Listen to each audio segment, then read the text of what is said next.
Hi everyone, this is Srdan KO from the Let's Chat podcast. So today on this podcast we're going to be talking to a witch. Yeah, you heard it right.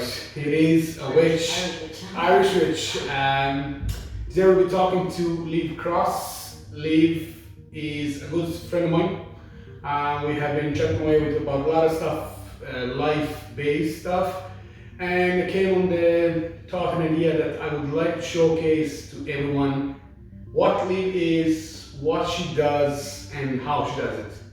So first thing first, Liv, thank you for doing this with me. Thank you. I appreciate it. Comfort zone guy. So I appreciate it big time.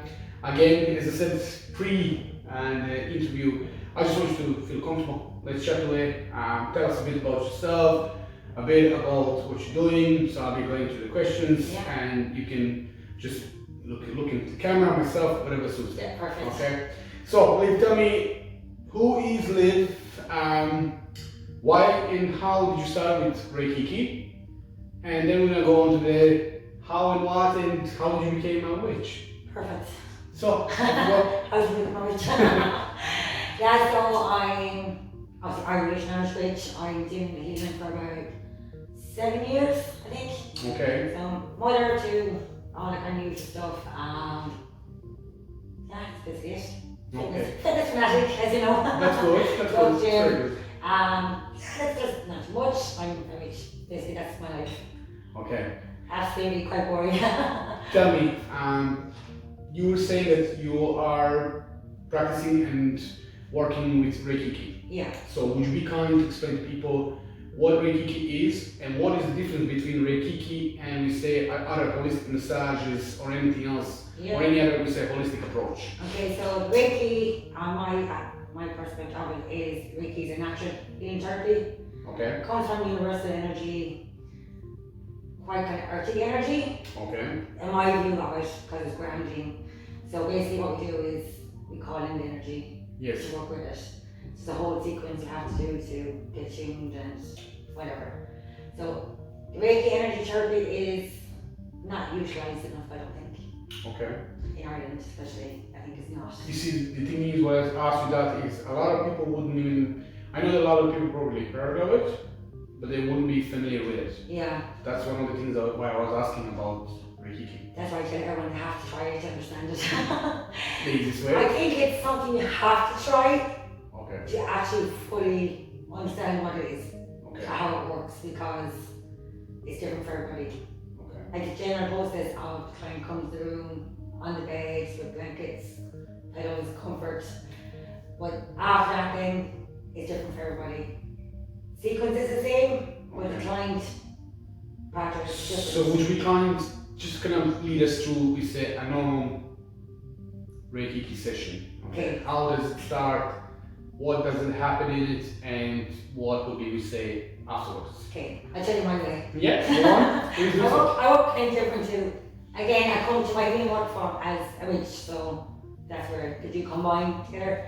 So basically, when the client comes in, on the bed, like cam music on, lights off, cam music on, and we get the work. So what I do is we call in the energy, Yeah. just a few minutes of transacting the universal energy and the prayers everyone kind of does beforehand, and then you start working. So basically, it's gentle touch, like that. Okay. Not too scary. And is it on the, we say, the head, would be torso, would be any other parts of the body, or how From is it? head to toe, Okay. basically. Some people work just the chakras from crown to root chakra. Yeah. I work the whole field. Way through, yeah. Down. I think it's important too. The full body, yeah? Yeah, absolutely. So we do work on all the chakras, but when I'm doing healing work, I can end up working on the shoulders, the lungs a lot in Ireland. I think that's the damp weather, which is 90% of the year. So working the lungs, the lower back, knees, everything. It's amazing where energy actually gets trapped. Yeah. And what causes A it lot, trapped. a lot of people would be skeptical of it, but you know, when we think about energy, all the we say Eastern civilizations from we say India, China, Japan, they all believe in a very, not only there, we say North America, the tribes, South America, they all believed into, we say, inner and outer energies. So would that be similar to that, or? Not quite.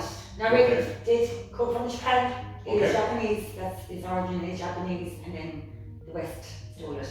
like everything else. Yeah. But, so I think it's a lot of fear. That's why people don't do it. To let it go, basically, yeah? Yeah. Okay. I think a lot of, it's that they don't know what it is. I think a lot is the fear of what's actually going to come up With in it. session. Yeah. Because everyone carries emotional stuff, or trauma, which is the beautiful area I work in a lot. People are afraid to step into that space because they're afraid of what's going to come up, how upset they're going to be, what's going to happen, and the fear of not knowing how they're going to be after. Yes. People are afraid of unknown, so they're really more comfortable staying in their fear and their emotional upset than actually stepping into a new field. But that's basically, that fear is based in many ways, starting a new business, doing something that you want to do, Yeah. or trying to become a painter or something, because you're afraid of not knowing will you be able to succeed or not. So Yeah. there's a lot of emotions that are involved in that area. Yeah. And tell me, so basically going through, you say, the session, moving the energy around and everything else, what would be basically the reaction of the person on the table? Generally, they might have memories pop up, which they're told to not hold on to because we're trying to get rid of them. Yeah. The rarest time people might feel a bit sick during it, Yeah. which is normal. There's a big purge of energy. Okay. Some people start crying, which is good because I always tell the clients, you can cry here. No Yeah. one wants to know this is your space. Yes. I'm not here. So that's it. Nicest time, they're quite relaxed during the session, and it's when they go home later, they might get a burst of crying or a bit of a headache or feel a bit sick. But generally it's crying and feeling tired is what I feel kind of after. And is that because of all of that, when we say bad energy, all of that is kind of released and it's going away from you and you're trying to get rid of it? Yeah. Or which? So it's physically draining the energy out of the body. Okay. It can be quite drained for a day or two. It's never too extreme, but people can be tired after it. But it's just the removal.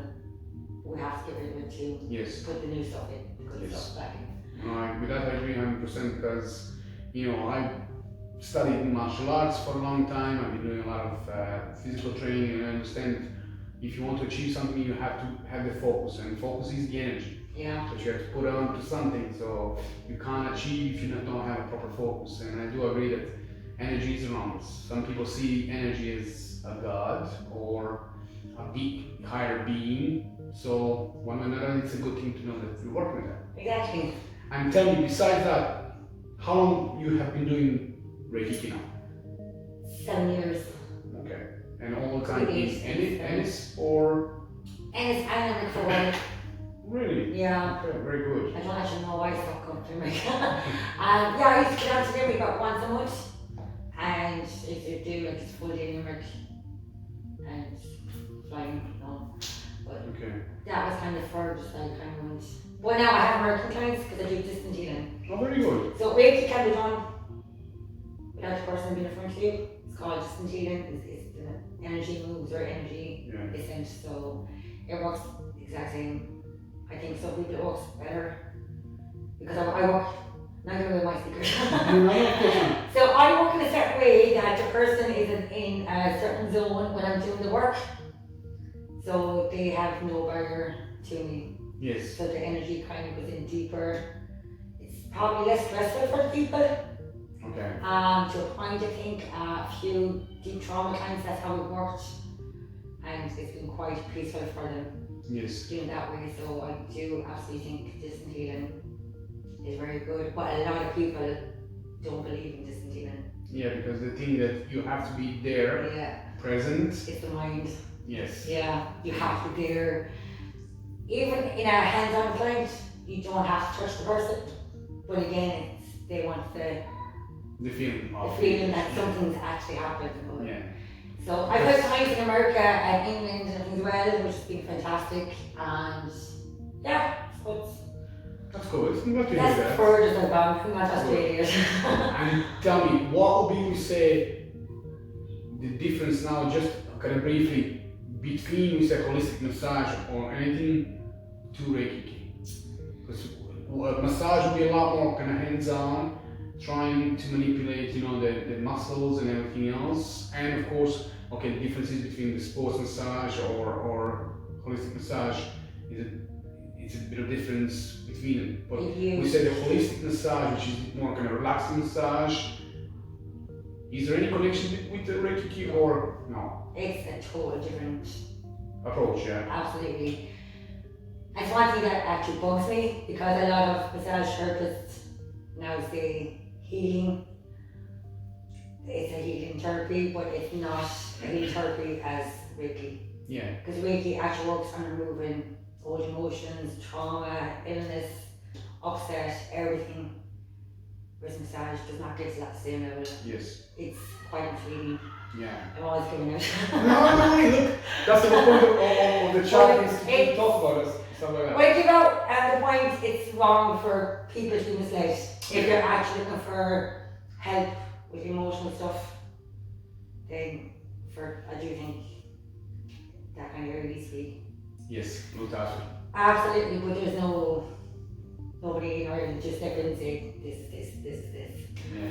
So Reiki is quite different. There's no massage in Reiki whatsoever, and so it's just literally working energy points down to the body. Whereas massage, obviously, it's fully hands-on. Hands-on, yeah. But they're different. There's no comparison. Absolutely not, because Reiki is absolutely 100% healing on emotional, physical, mental level. Okay. Whereas massage isn't. You might feel good after massage, you might feel a bit happier, whatever, but it's not everyone's release. Yeah. What Reiki can release. Okay, that's good to know. Because you see, as I mentioned earlier, a few years back I studied, for the sports massage, holistic massage, and then to be an instructor in the gym, and done my share of it. But Reiki was always something that I was looking into it, but never pushed, because, and especially any kind of healing with the stones or anything like that, it was very interesting. Especially learning, as I said, through the martial arts, about the energy. So, but it's good to know and hear and explain that to the people that are going to be listening. What's the actual difference? Because a lot of people, as you say, oh, I'm a massage therapist and I'm also a Reiki. And I can do this and I can do that, but if it's misleading people, that's not a good thing. I do think there's another point to it, if I can go on to it. Yeah. So you said people massage, and they call the Reiki 1, you have to have Reiki 2 to actually work with people. Yeah. Well, I'll lose my point completely. Hell of mind there, really.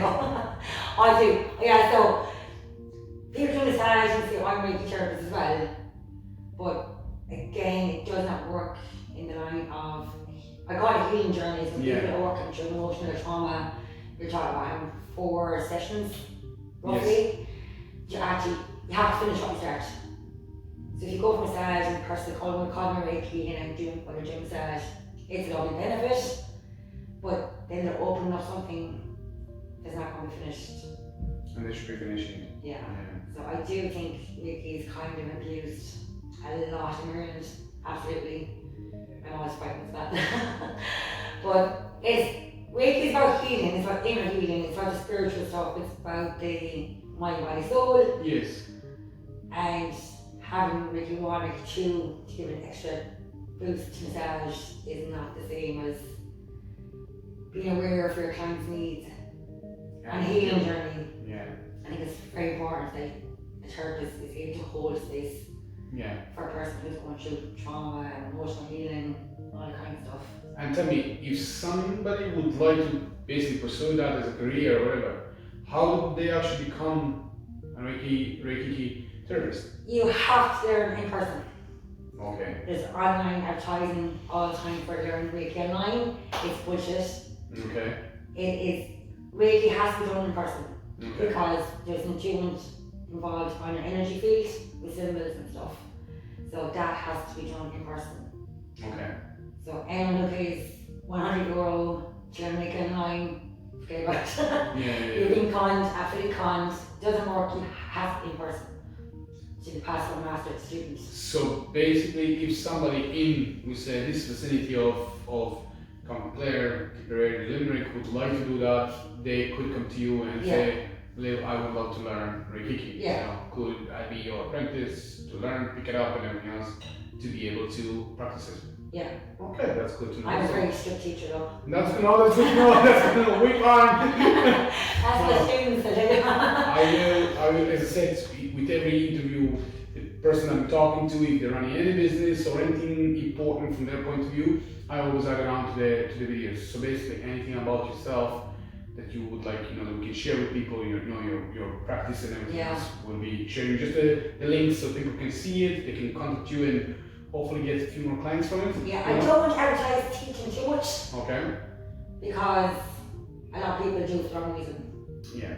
And it just fucks up completely. Okay. So, which is why I don't let them come to me. They're willing to put up with my ruler. Yeah. Basically, a lot of people do Reiki and other energy therapies now at the moment because instead of fixing themselves, they think fixing other people, they fix themselves. Yeah. Or they're looking for an escape from their problems without actually doing the healing work they need to do first. Yes. So a lot of my students actually have done the healing journey with me first. I do give discounts later on that. But they've done the work Yeah. to earn To become. the right to be actually a certified very good teacher. And I've had all these students, they've all done the work on themselves first. So I am quite strict when it comes to teaching, but I'm fair. No, that's good to know. That's good to know because at least that way we can say that you are putting out a good quality people out there. Yeah. So when they pass through your training and everything else, that they are actually qualified to do the job. Yeah. So it's not, as you say, £100, if you go. And it's coming from a good place then. Yeah. I think it's quite important to actually be coming from the right. If you're coming from a place of trying to fix others instead of yourself, you're not doing what you need to do for your client who's going through emotional stuff or grief, whatever. So I think I do try to kind of read that aspect out of it. Okay. So I might seem like a very harsh teacher, but I'm actually, but it's for a good reason. No, that's good. That's good. But then I know my students can hold a space for people. And I've had those students have said I'm badly. So the crowd come up behind me when I retire. Tell me, to whom would you recommend Reiki? Everybody, from adults to children to every age. Okay. It covers a wide field. It's stress relief, physical healing. Now I say physical healing, I'm talking about injuries, could be physical illness, but it doesn't cure everything, but it works as a complementary therapy when it should be treated for other medical, physical things. So you physical, you emotional, anyone's been through trauma, grief, bereavement. I actually don't work in that field because I've seen some people work through very strong grief, and it's at the end of the journey and you see this person walking out so light, it's nice. You see, one of the things is it's good to see that passion. Anyone that does any training or anyone that is an instructor can feel that. Yeah. I've been teaching and working with people for many years, and the end goal of every instructor or teacher or therapist is to see that person that you work with, that they have achieved their goal. Yeah. Okay, and absolutely. it's good to see that. It's nice to see that spark of when you're talking about it, it's so much energy and so much passion, which is a good thing. I do love the bereavement here, but bereavement covers a massive range. Part of life, Some examples are just people who might have family members who've got Alzheimer's or whatever, and they've essentially lost this person after a certain amount of time because they haven't got the awareness of who they are anymore. And that is a point of bereavement. Yes. I've actually walked in that area, and it's probably some of the most powerful journeys I've actually seen happen. Yeah, it's quite amazing. No, it's good. Yeah. You see, the problem is we all find that majority of people will find hard to let somebody go. Yeah. And especially when they're close. Like, I lost my father a few years back, and it took me a long time to actually learn to let it go. Yeah. Because he was somebody that I could rely to. He was somebody that he was my best friend. We could talk about anything. He was there to support me. And then when I lost him, I was lost. It took me a long time to basically learn to let it go and take that on a positive note. Like that. So, but when you learn to basically do, it's a lot higher. It is. Yeah. Of course, you always remember the good things and the bad things that happen. That's part of life. But it is that catch of just learning to let it go. Yeah. It's very hard for some people to do it. Important point as well that any form of healing therapy, memories can't be wiped. Yes. Memories will always be there, but they don't have control over you anymore. Yeah. Which is the aim we're always going for. But some people do kind of go, I'm still thinking of it. Fuck my life. I know. I say fuck my life a lot. Don't worry, that's life. I curse a lot too, so it's okay. Which is actually going to be a curse upon yourself, by the way. Yeah. So we can't curse myself. But yeah, so you can't wipe memories of what happened, but we can heal ourselves to the point they don't control us, or they don't floor us like they used to, and they don't have the whole causing nightmares. And trust is a huge part of healing. It's a journey a lot of people actually do for Reiki. It's healing betrayal kind of wounds and trust, and probably some of the hardest journeys because the memory can't go. So you are really working hard to a point of healing your emotional self to not allowing that trust to. I do know what I'm talking about. I've been there, but I do believe that we can heal hurt, betrayal, all kinds of stuff to a point where it doesn't control us anymore, which is very important because you need to move on. I think, and I agree with you a lot about that because, going through certain things in my life, I've seen that, sometimes if you don't learn to trust again or be able to trust again, it's a serious issue. Yeah. And a lot of people, it's hard. And a lot of people actually suffer from it because, something could have happened in their life and they're like, nah, and they're never going to do that again. But, something or somebody could come into your life again and show you that, look, it was just part of it. Yeah. It's called life.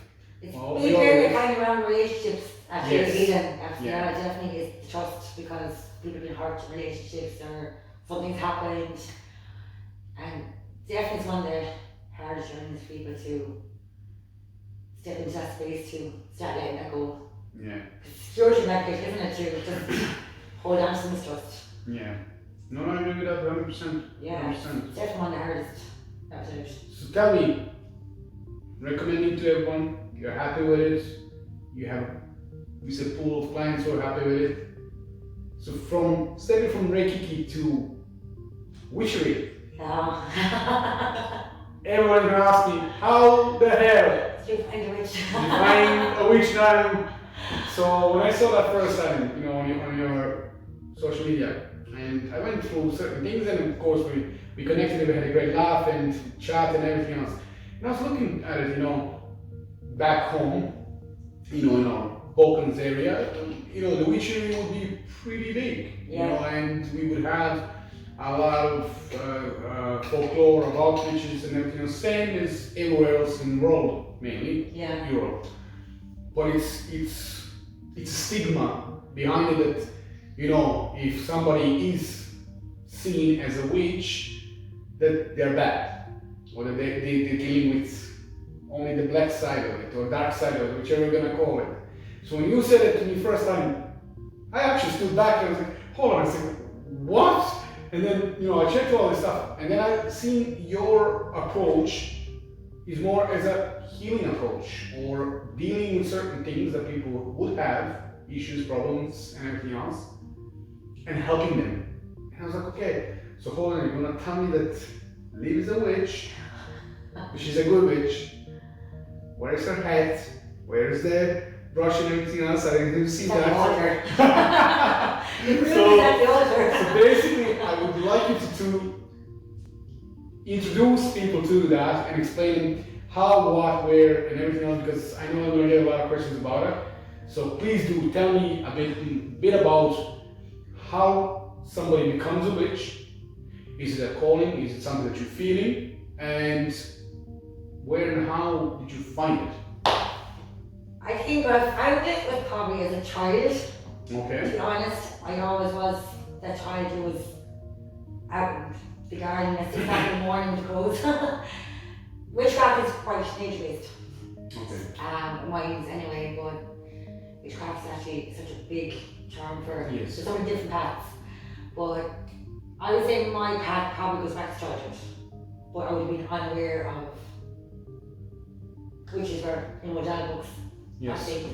But when looking back, I can see that's kind of Where you started. yeah. But how did I become a witch? I don't think I became a witch. I think I always was one. Mm-hmm. But you do get to a point. I suppose I went more into spiritual journey Yes. after before the bullshit in my life. Yeah, I was kind of went from the wild party child to meditation, yoga, spiritual kind of stuff. And the more I went into that, the more I kind of went into the Irish land, really, to sit in the earth and the trees and all that kind of thing. And then it's like, I don't know, I actually don't really know, I don't know at what point Yeah. it kind of didn't go into the label being called witchcraft. But yeah, I think I knew, I got to the point I knew that the part I was gone Yes. and I was definitely drawn to something more kind of spiritual and stuff. I would naturally be a healer. So I got Reiki tuned so I could work Yes. as a healer because you have to have that to work as a healer. And modern work stuff. Yes.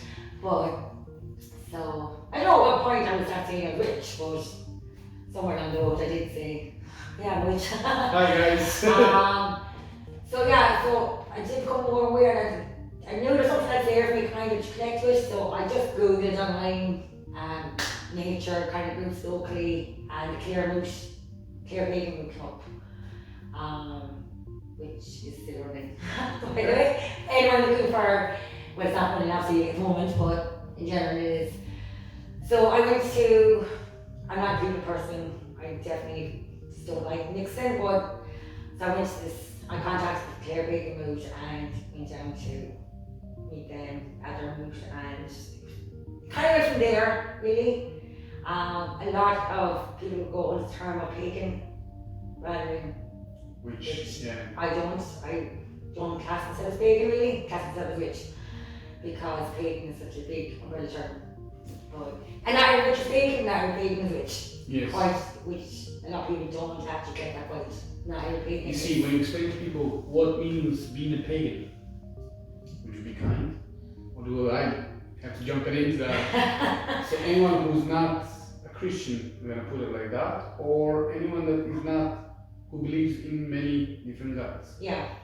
So Or just nature-based. nature-based name. Yeah. Now, yeah. when I say many gods, most of the gods were coming from the nature. You know, the god of sun, the god of fire, the god of rain, etc., etc. So, like back home, we have been, of course, like everyone else in Europe, thousands of years ago, we were all pagans. Yeah. So I'm very sad to see that, you know, being a pagan or somebody who believes in nature or many different gods is seen as a bad thing in many countries around Europe, which is a shame. When you think about it, just few hundreds or so, thousand years, we're back, we were all pagans. Yeah.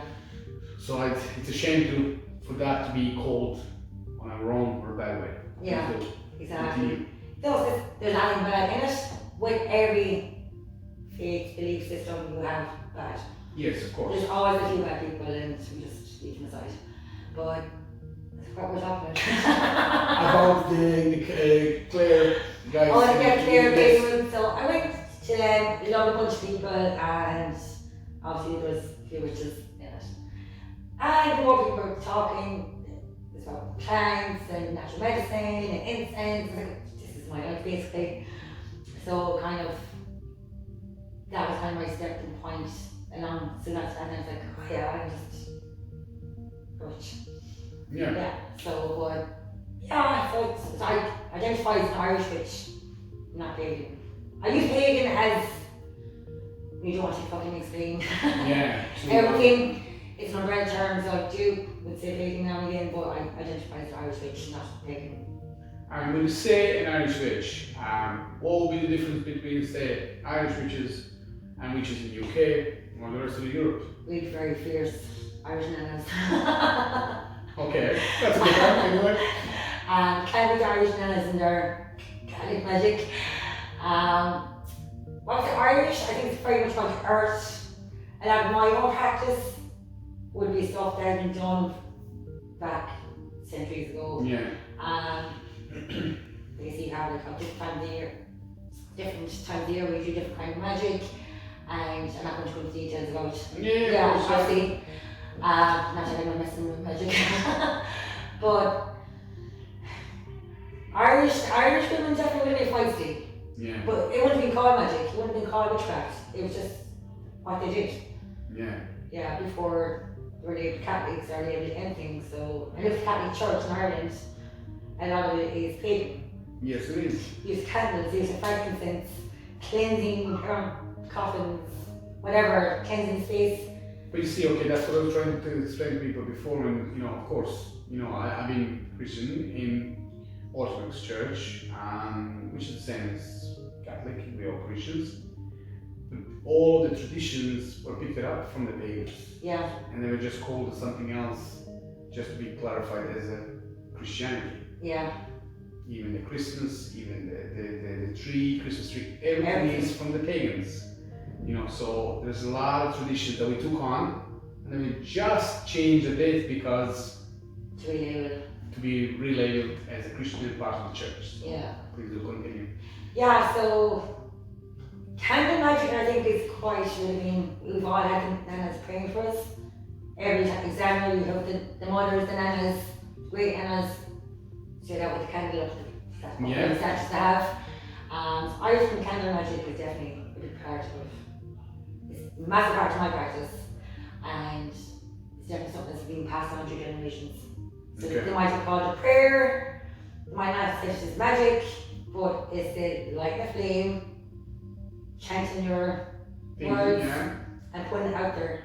Yes. Which is basically casting a spell. Yeah, basically, yeah. Yeah, basically, just a bit differently. So I went back to my ancestors to a point, and I would say definitely my stuff came from my great nana, and I've never got to meet obviously on this level, but I have seen her journeys and stuff, and that's definitely where I kind of came from. But my great grandmother, on my dad's side, would have been quite a strong female.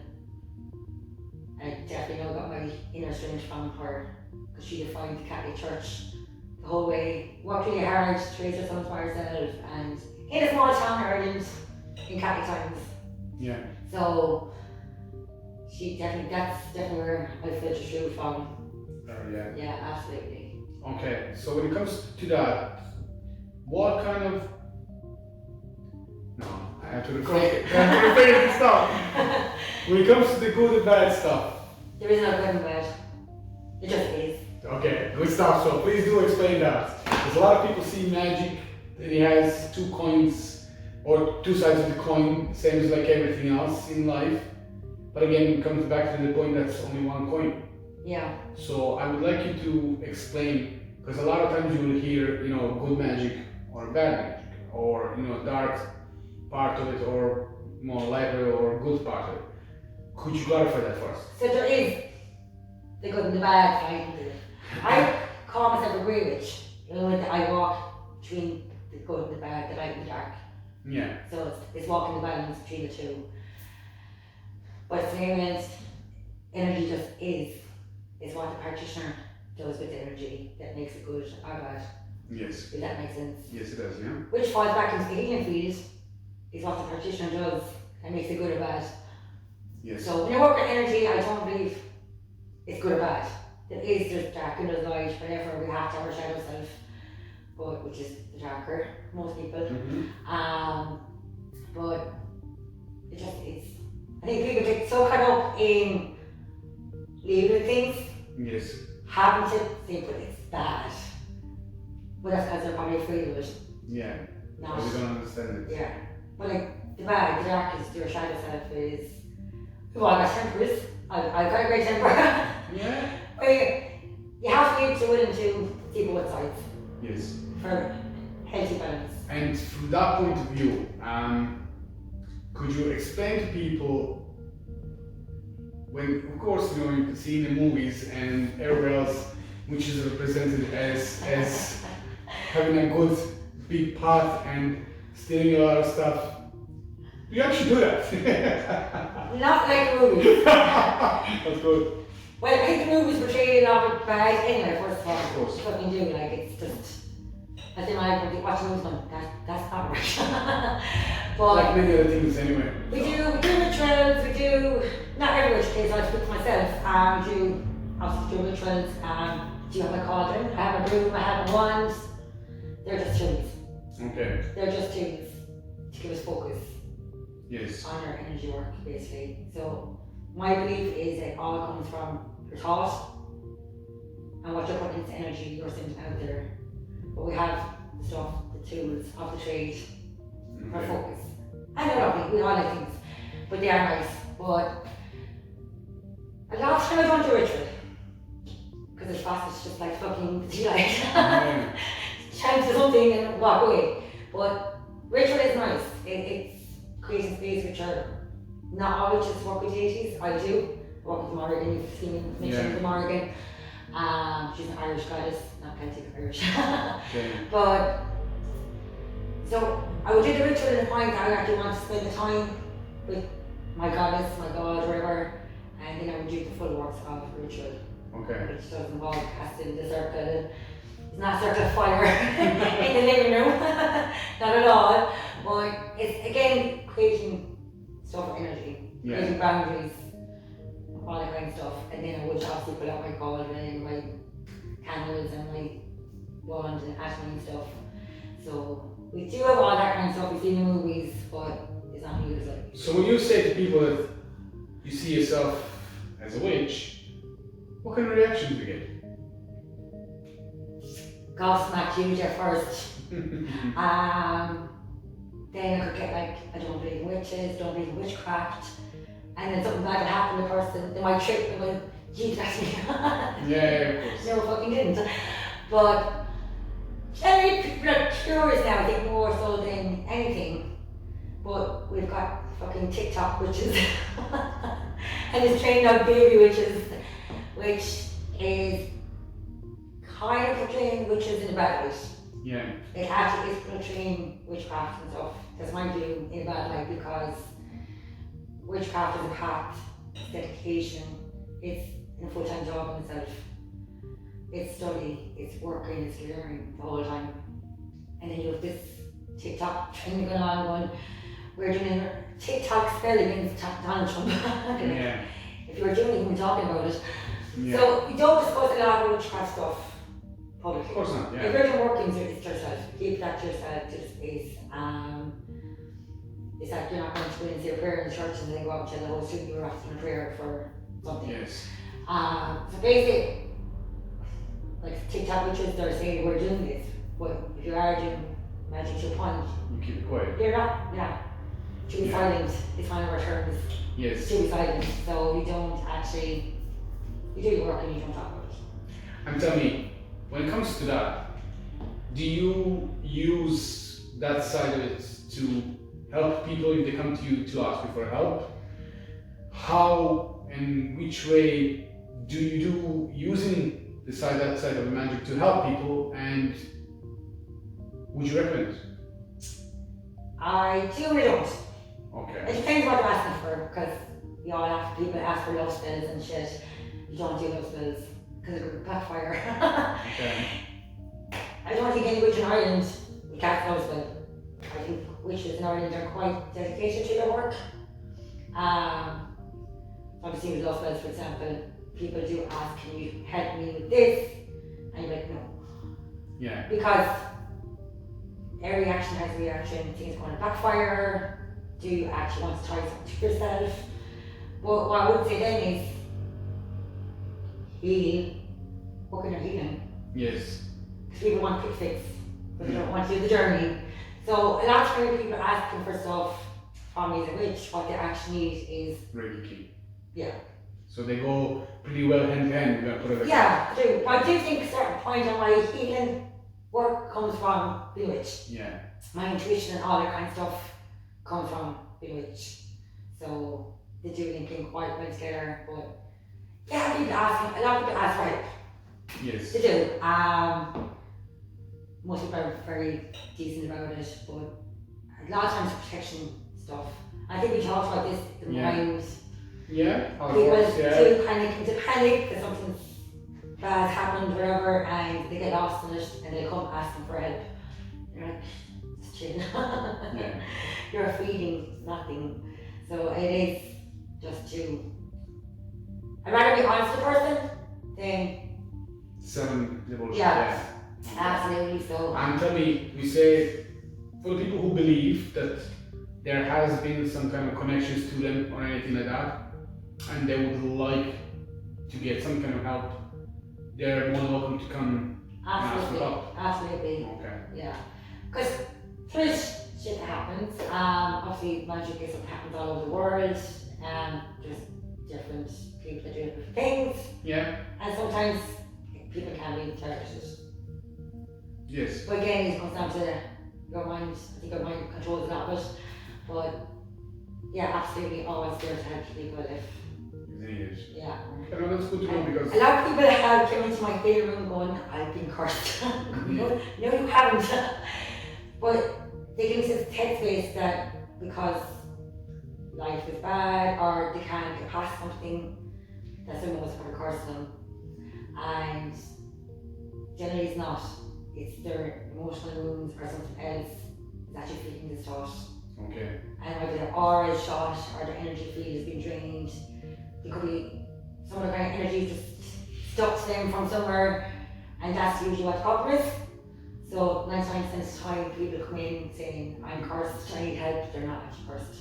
Okay, because you see, a lot of people would be thinking, as you say, like that, because they would probably hear that from somebody, from some nana a long time ago, or if something is not going well, or you're probably going to have been cursed. So that's what I'm saying. You might have been, but that's what I'm saying. I mean, if anyone that is watching the video or they hear later on from me or whatever, I can basically pass them on and share your information. Yeah, pass them on to them. absolutely. Yeah. They could ask for help, and then you could work with them and tell them yes or no. Yeah. I've been cursed or not, or what I mean, you need help. So it's a very interesting field, of information because. It's the first time when I heard it, I was like, oh, Jesus Christ, like, what? But then, the more I was following and we were chatting about a lot of stuff and I'm seeing the way you do certain things, it showed me that there are different approaches to the life and different things that people do practice differently. So it was nice, to hear from you. Tell me, if somebody thinks or that they feel that they are or could have or would love to lead that kind of path, how and where can they find out about becoming a witch or seeing themselves as a witch, trying to find out if they are or not? A lot of people go down on the pagan first. Now, we're very lucky in Ireland, we've got the Irish Pagan School, which is absolute treasure. I've taken classes on it. It's run by Laura Bryan, who's an author on. She's written books on Irish paganism and Irish witchcraft, and her partner John, who has written books also. So it's a massive asset for people. A lot of people want to go Irish paganism. Yeah. A lot of Americans want to become Irish pagans because they feel a connection to Ireland through their great grandmother who moved to America. So there's a lot of bullshit online. Yeah, of course. A massive amount of false knowledge. If you live in an Irish path, you have to learn the Irish lore, you have to understand the Irish way. Yeah. We don't like people walking in telling us that they read a book written by an American author and it's not standard American authors, there's some fabulous ones. But you have to be willing to listen to the Irish native teachers and people who actually live and practice. It's their life, do you know what I mean? So, Yeah, of course.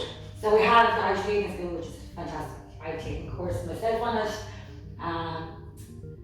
They know their fields, they know what they're talking about, and they have guest teachers doing some classes. The Irish Pagan School's online, you can literally Google it and you can see what classes are there. But so yeah, so that's one thing then, is the books are quite important. Okay. Because Irish stuff is very complicated because Irish paganism is about Irish mythology, Yes. which a lot of it was lost. So then you have any of the stuff that's been written down by Catholic and Christian priests, and they twisted some things, and Of course, it changed. so then. Irish path is quite messy. Okay. It's my theory. So I basically, my first few years on my journey was all energy.